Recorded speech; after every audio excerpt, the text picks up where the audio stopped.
I would just say dobry dzień, ahoy, and I will continue in English.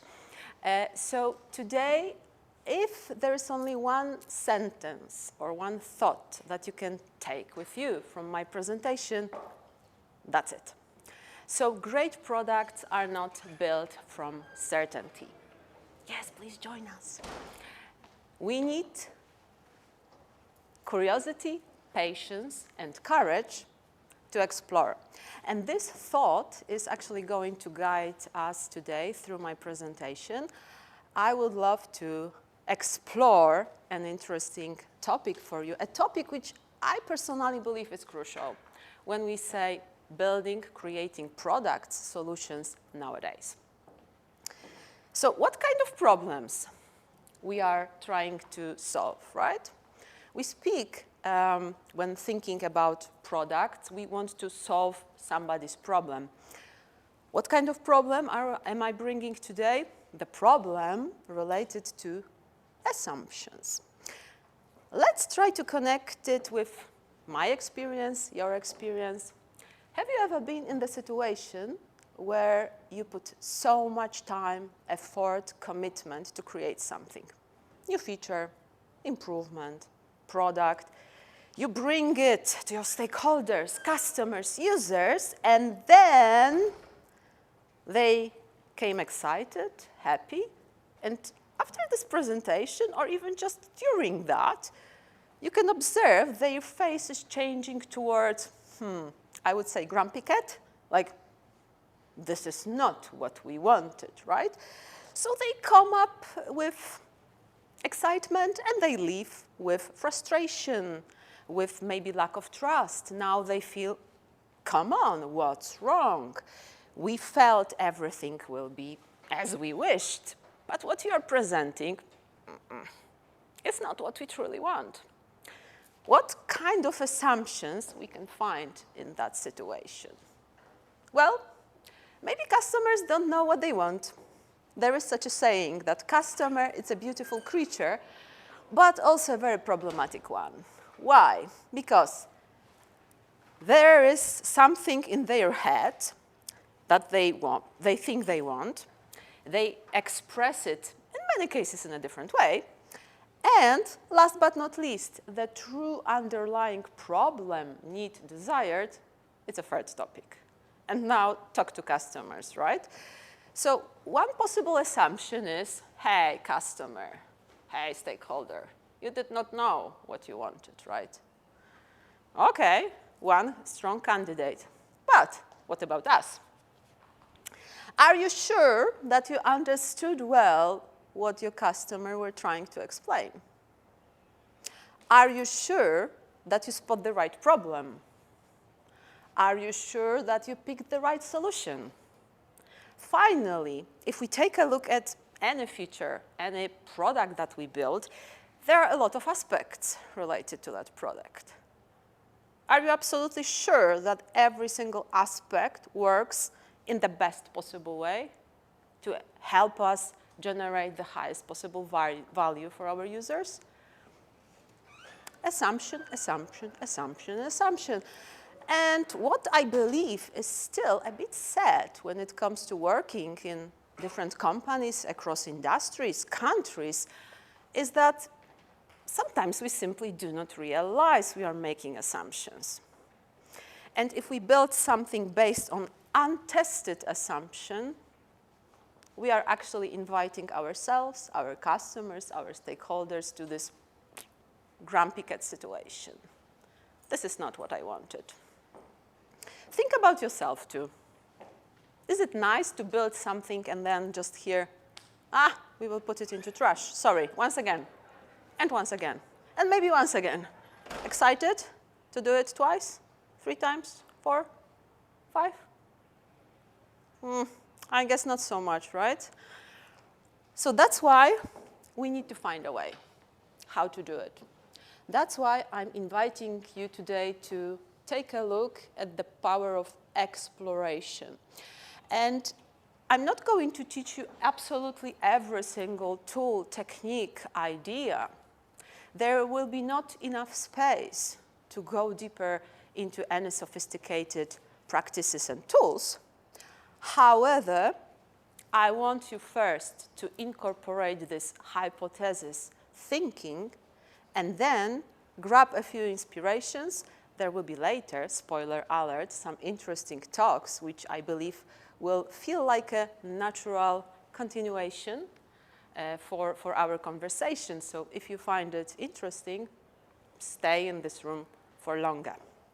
There will be some other interesting stuff. Okay. Now, why exploration and what I believe we should switch in our heads? So many years ago, it was a lot, I've heard about traditional project management. I see some smiles, nice.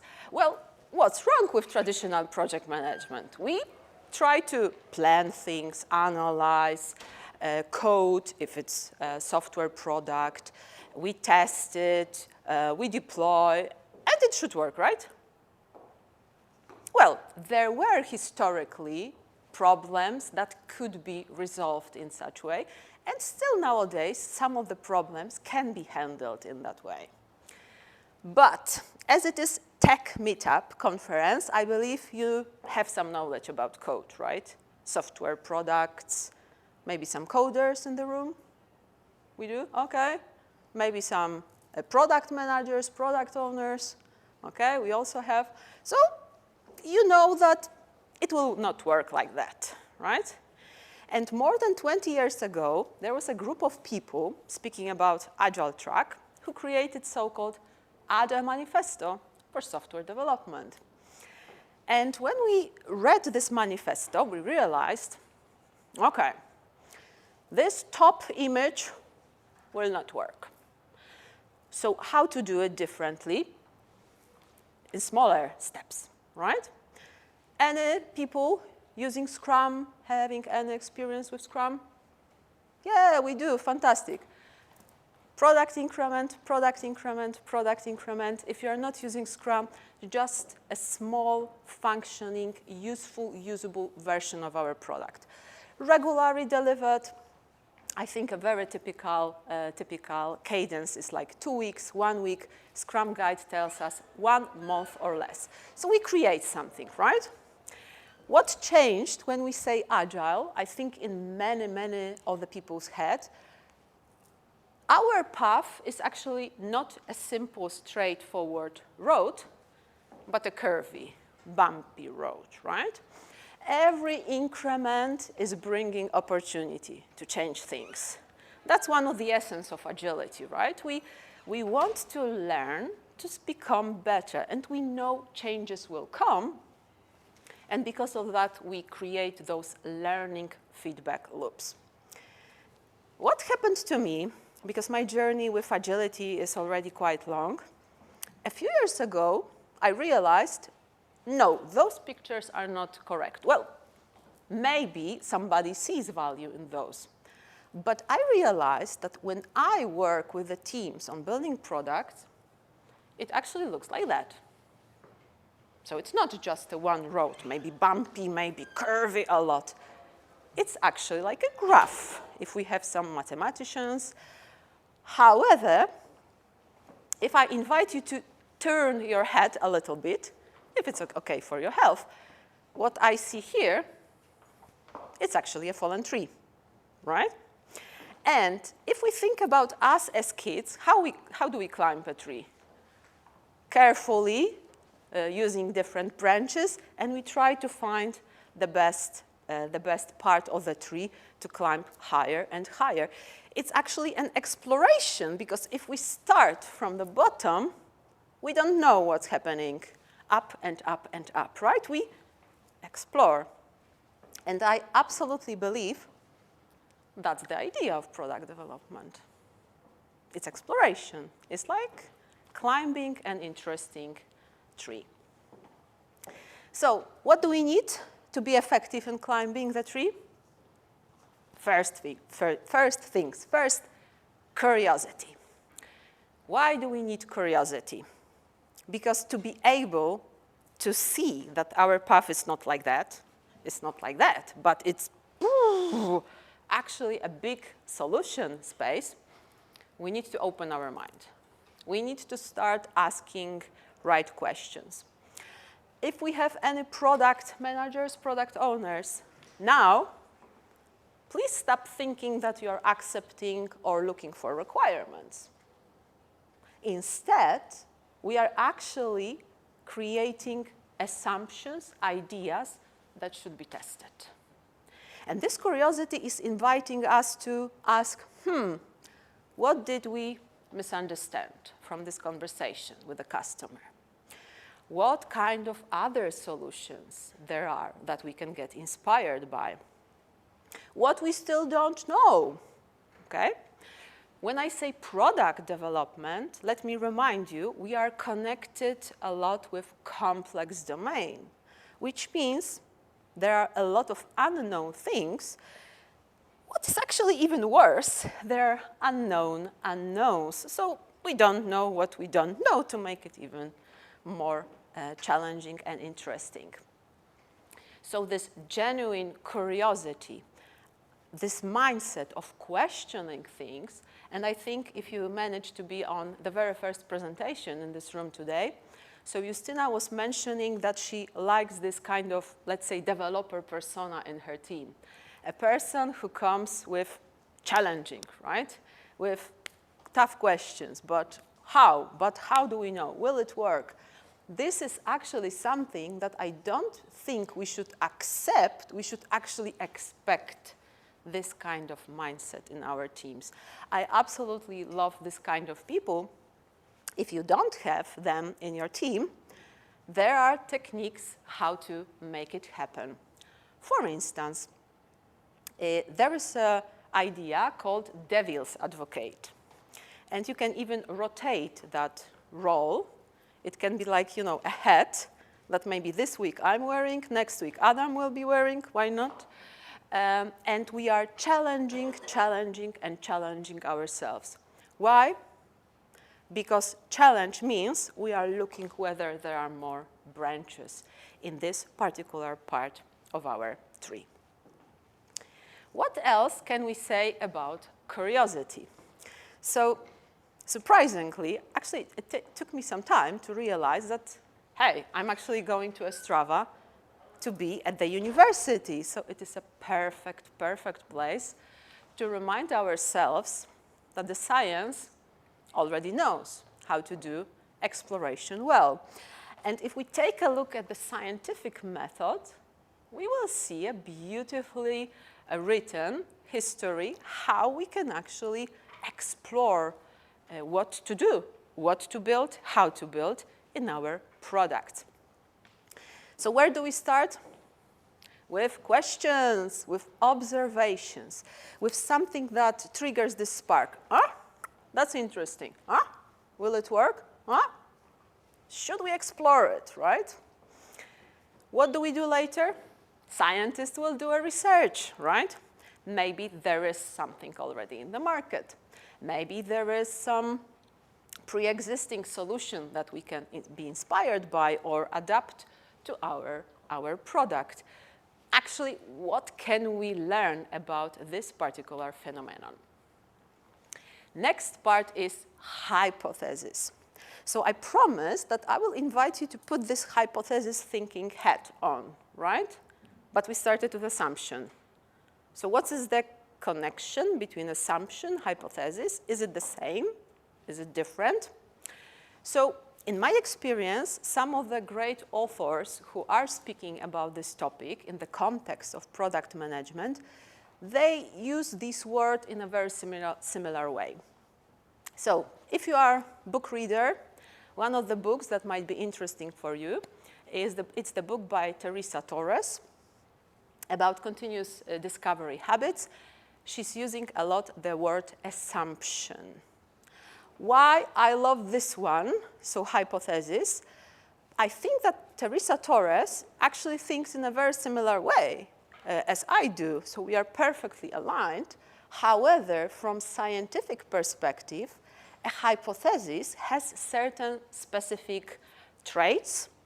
There are some rules how to make a good hypothesis. So assumption will be some kind of belief, some kind of statement that we perceive it's true, right? Hypothesis should be generally affirmative, a positive statement about reality, quite simple. We should be able to test it, but also it should be possible, if it's wrong, if it's false, to prove that it's false. So hypothesis will be, for instance, users prefer, speaking about colors, blue over red in this particular scenario, right? So it's a one statement, positive affirmative statement, and there are no ands, ors.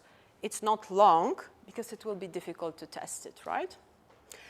And then you tell me, haha, fantastic, Joanna. But we have plenty of these, right? It's just speaking about colors, shapes, specific steps when we think about user journey within our product, right? Fantastic.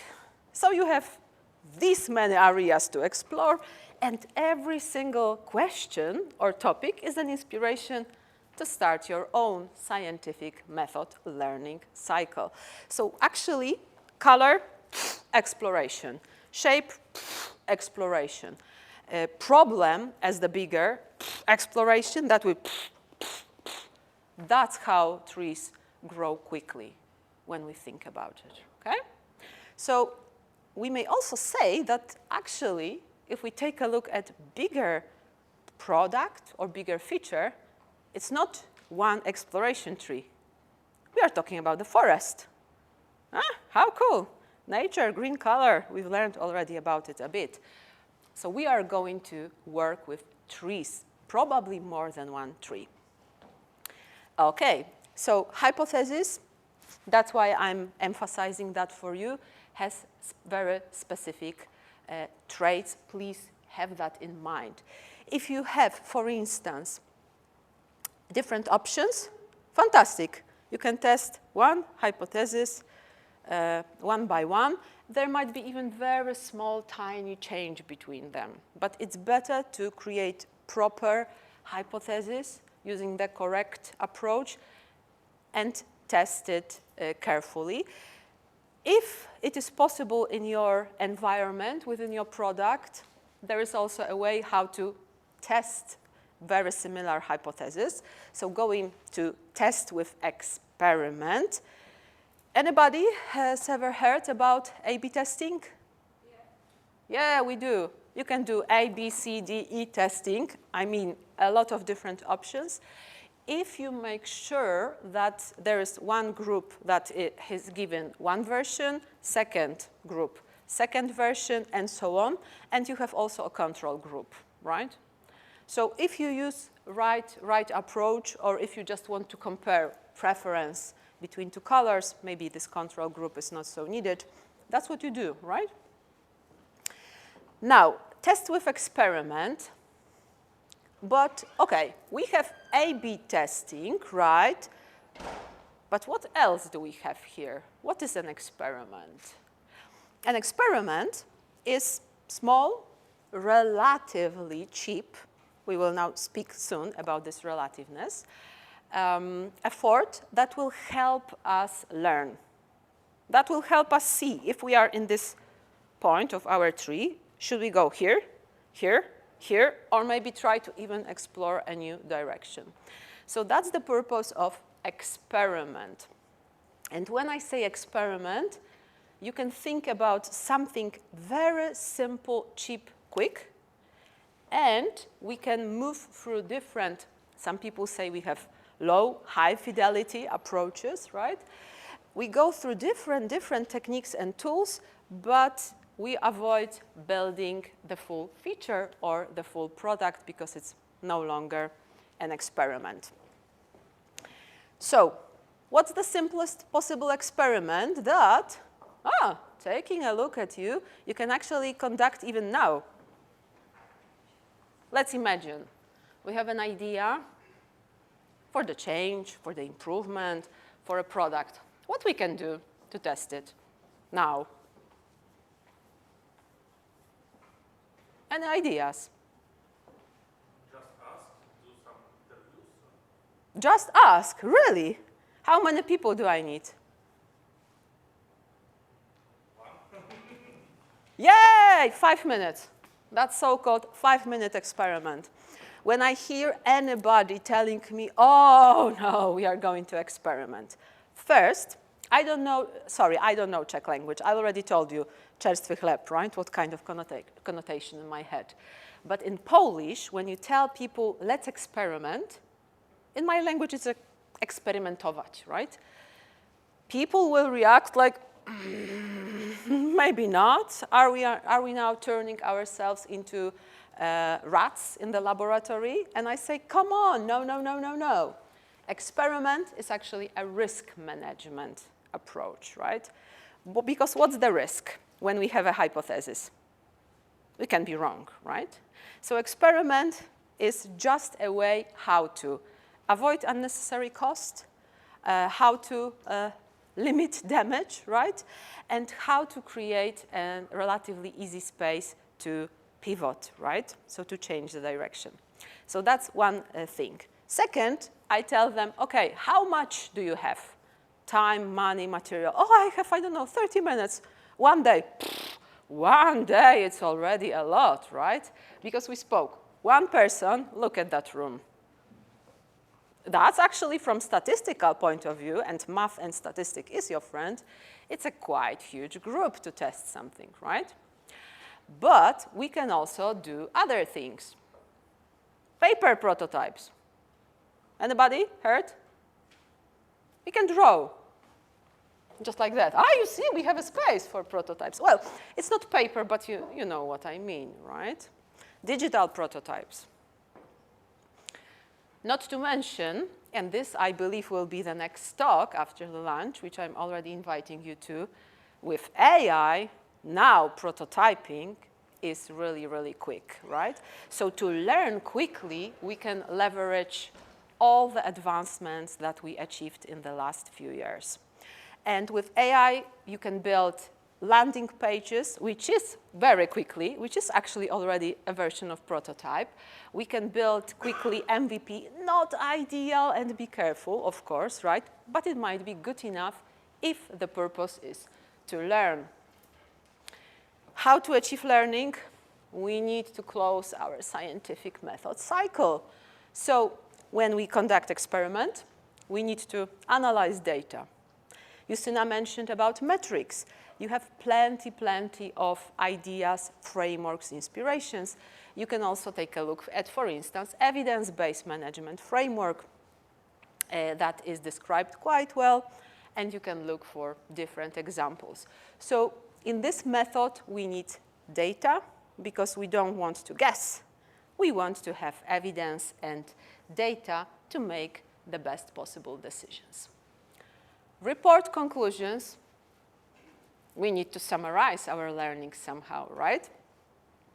And when we have conclusions, we can decide what to do next. So the whole learning cycle can repeat itself. I promised that there will be still something, and this is one of my favorite frameworks when it comes to managing the transparency of experiments. And here, okay, it's an existing canvas. Is it something new for you? Okay, some people are saying, okay. It's a canvas, you can find it easily on internet, invite you to use it. But there are also here a few interesting inspirations. First, did you notice riskiest assumption? Why riskiest? Because it will have the biggest cost if it goes wrong. Right? That's correct. So there is a method that I tend to call with my customers, let the danger move closer. And I tell, when there is a bush and we don't know what's inside the bush, it might be a rabbit, nice fluffy rabbit, or it might be a dragon. Let's try to uncover that first. If it's rabbit, fantastic. It means we can easily manage that. If there is a dragon, at least we know quickly that we are in trouble. And from product management perspective, this method of analyzing riskiest assumptions first is very, very crucial Because trust me, and pardon my vocabulary, but if you find yourself in a big mud and shit, sorry, you really want to talk about it early. You really want to find ways how to manage customer expectations, how to manage timeline, because agile or not, time exists, right? Agile or not, releasing and collaboration with customers is still a topic. Fantastic. So we have an idea how to formulate a hypothesis in the quite common format, which is we believe that, blah, blah, blah. There is a specific template here. We store experiment setup, which I believe is also important when you want to go back. We store results and, my favorite part. Please take a look at conclusion. Did you see 3 outcomes? Our tree by default can have 3 different answers, outcomes of our experiments. Validated means, yes, this statement is correct. Fine, you can treat it as truth in your context. Invalidated, it's not correct. Keep on trying, maybe change the direction. And inconclusive. Some of the people that I know, they tend to think either it works or it doesn't. Interestingly, I think it's good when preparing your experiment, think about what will be the range that you will believe it's not enough signal to make a decision. Example, if you made an experiment to verify whether customers prefer option A or option B, whatever it is. Here you have 51% and here 49%. Do you believe it's strong enough signal? Do they prefer or not? Maybe not. What about 55 and 45? Strong enough? I see some smiles, some strange faces. Not so sure, right? I like to think about it in the following way. Decide what will be this strong signal for you and also create a space for inconclusive results. Well, sometimes it is what it is. If we face inconclusive results, then we will talk about it. That's why there are also next steps. Okay, patience. Oh, I have a fantastic story about patience. So I used to work with a quite R&D team in the robotics startup, and there was a huge problem because our trust between our team and stakeholders were dropping really, really, really fast. What was the reason? Bamboo was the reason. I don't know if you have ever heard some interesting facts about bamboo. Anybody? It grows fast. Yes. Okay. If I may comment on this fast growth, there is actually a certain paradox. I think, yes, it grows fast, but first it needs to invest in the roots. Sometimes it takes a few years, and when the right moment, when this rooting system is strong enough and is prepared for this growth, actually growth happens very, very quick, and this is this moment of growing fast. Fantastic metaphor from the book of James Clear, Atomic Habits. I believe also interesting book in the context of our topic. So what's the problem with this bamboo metaphor? Well, definitely we want to navigate our complexities with facts, with evidence. To make it happen, we need to decode assumptions and find facts in our assumptions. Definitely learning is better than guessing, especially blind guessing. Having said that, we talked about riskiest assumptions, right? If there is a small, low risk of being wrong, maybe we just build stuff and later gather data through telemetrics, through different methods to just see the impact. But generally, the principle is learn first. And last principle, which sometimes I believe it's forgotten because some people say fail fast, fail fast. Yes, go to my boss. Well, I'm my boss. But in the past, go to my boss and tell him, we will fail fast. How cool is that? They don't want to see failure. They don't want to hear about failure, right? That's why I want you to reformulate the definition of failure. Failure is lack of learning, and that's the only true failure, especially in the exploration world. Going back to my story, because I opened the box, but what happened with that team? Well, the problem was, like that is the typical journey, right? The tree. And sometimes we need several experiments to achieve this breakthrough moment. Yeah, it works. Now we can quickly build something because we had great promising results. The problem is it can be bigger and even bigger. And if you are regularly meeting your stakeholders, they will see those notes or not, and they will think, okay, so the work is happening, but where are the results? Show me the results, right? So they put a pressure on the team, and the team is very active in exploring. They are already overwhelmed, and there's still somebody who's pushing them, right? What we changed, and that was simple change, cheap change, but it made a huge difference. I told the team, show them the tree. Tell them about all the experiments and how we were able to cross out different paths and why, where we are currently. Because maybe, yes, there is a moment of breakthrough, right? But bamboo, please remember about bamboo effect. We don't know when. We can guess. We can try to make some judgments, but that's the consequence of exploration. We are not sure where this moment is. So when we started actually speaking, not by just showing results, because sometimes, let's be honest, there were no tangible results, right? But showing the tree, telling the story, and showing them that we have learned that, learning not to go somewhere, it is an important learning, okay?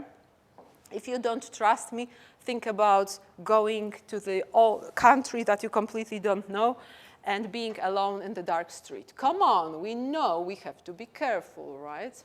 So knowing what not to do, sometimes it's a really, really important learning. Last element of our puzzle, of our piece, is courage. So we spoke about curiosity, we spoke about patience. Now, courage. Why courage?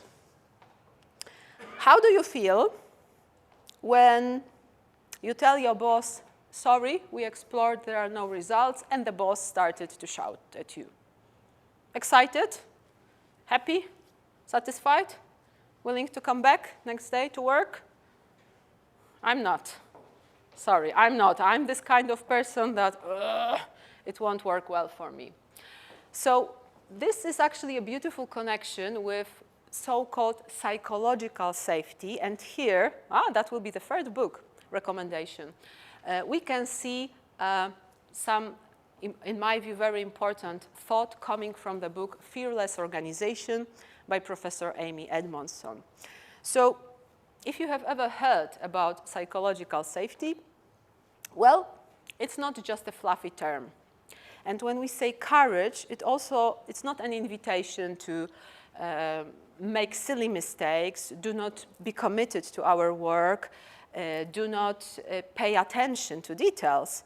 But when I say exploration, complex domain, testing, experiments, there will be a lot of moments of not much progress. Learning, yes, but there will be no change in, for instance, product metrics. And this is the moment where we need this courage. According to Professor Amy Edmondson, and I believe it resonates with you, we are not coming to work to make silly mistakes, to be perceived as a silly person, incompetent, or disruptive. We want to have some kind of satisfaction from our work. And that's the connection with psychological safety. It means building environment, so this air in the room, where we feel learning is expected, where the leaders, because they play a significant role in shaping this space, leaders expect people to ask questions, to admit they don't know something, to ask for help, to tell them, yes, we made even a mistake, and they know there will be no punishment, but instead there will be an emphasis on what have you learned from that and what we will do next. Speaking about practices and tools, one of my favorite signs of very nice culture related to courage is a situation when every single mistake is treated as an opportunity to change something in organizations. And there is, for instance, a framework when we analyze this error, what happened, post-mortem, maybe you have seen some kind in different contexts. Fantastic general tools, not only to think about errors in the product, but errors and mistakes from any perspective. If the true and real reason why we do post-mortem is to learn how to do things better, fantastic. If the learnings are implemented, wow, even better. It means that we are on our path to improve our performance, because that's the direct connection between the level of psychological safety and performance on the team. So, having said that, let me remind you, great products are not built from certainty, and we cannot control the ocean, we cannot control the sea, but we can learn how to surf. And to be a great surfer in this exploration journey, we need curiosity, patience, and courage. Thank you.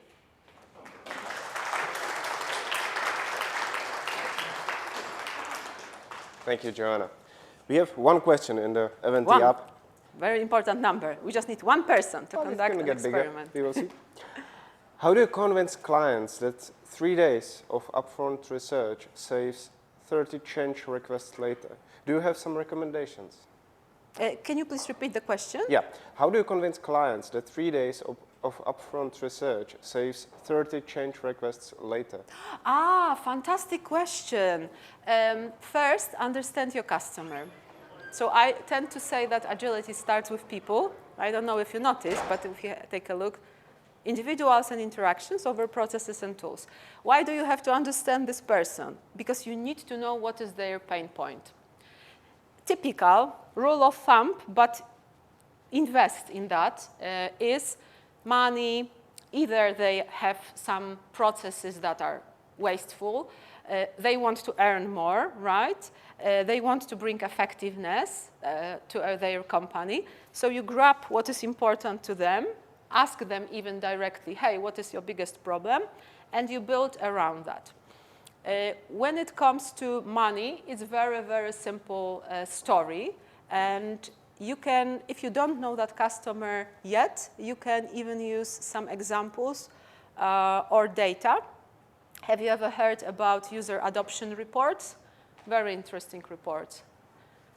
Feature user adoption reports. Long story short, that will be a survey for you. I will involve you. Can you guess what is the percentage of features in IT products that are barely used or never used at all? Widely. 90, 80. Oh, damn, you are so right. So depending on the year, depending on the research, okay, now we are smiling, but you ask me about how to convince the customer. So listen, customer, if we know that this percentage is between, I don't know, 60-something, even up to 90, typical number in my experience is around 80 or more, it means that if you are giving us a budget to build something and we don't use research, by default, 80% is going to trash. So let's imagine this is a customer paying in euro.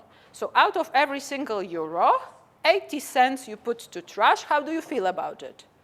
Because I don't feel well. I don't want to waste your money. You know what's the purpose of discovery? To turn this 80 into much smaller number. How does it feel? Better, because we can multiply this one by a big number. That's the cost of building features and products. If they speak money, I show them money. If they speak Excel, I create beautiful chart in Excel showing them this is how much money you will probably waste if we don't do discovery. What's the cost of 3 days of work when compared to this number?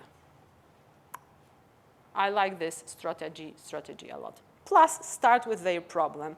Because if you build trust and partnership and they believe you can solve their problem, you can get some debt of trust and good collaboration at first.